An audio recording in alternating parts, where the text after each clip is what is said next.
So to replace an axle nut, you would want to get access to it first. In this case, we have hubcaps. In this particular case, it is screwed on with these plastic caps. So I have to use a 19mm socket here.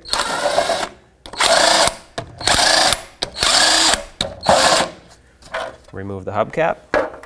In my particular case, it is a 36mm socket, and I need a deep socket because the axle shaft sticks out quite a bit, and with a shallow socket, it won't make it far enough in. Go ahead and remove this. You can use a breaker bar as well if you want to do so, but a lot of times an impact is just easier.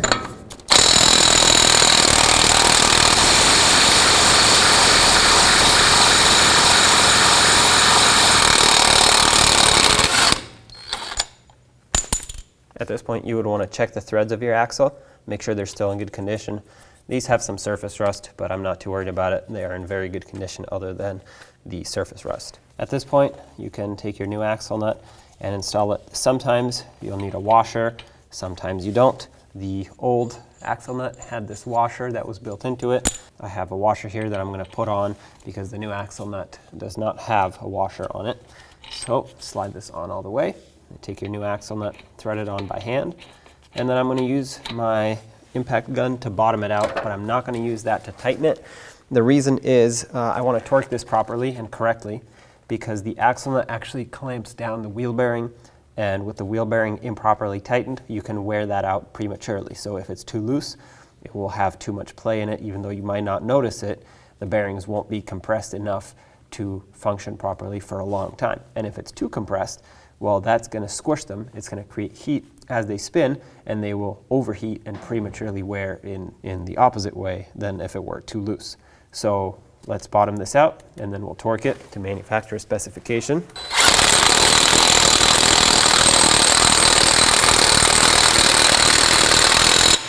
Okay, I bottomed that out. Let's get the torque wrench. The torque for this is 159 foot-pounds. For the reasons that I just explained, you always want to follow manufacturer specification for the axle nut torque. So with my 36mm socket, let's go ahead and torque this. Now, because the vehicle's on the ground, I don't have to worry about it spinning the wheel. Right there, that's perfect. Now you want to cover this up. In my case, I have the hubcap, and if you also have a hubcap, you want to make sure you line up the hole with the valve stem, otherwise this will get crushed and the hubcap won't even line up. And then I recommend threading these on manually by hand, because if these plastic nuts or caps, I guess, get stripped out, well, your hubcap is going to go flying off on the road as you're driving, which would not be a good thing. So tighten these up. Now take it for a road test.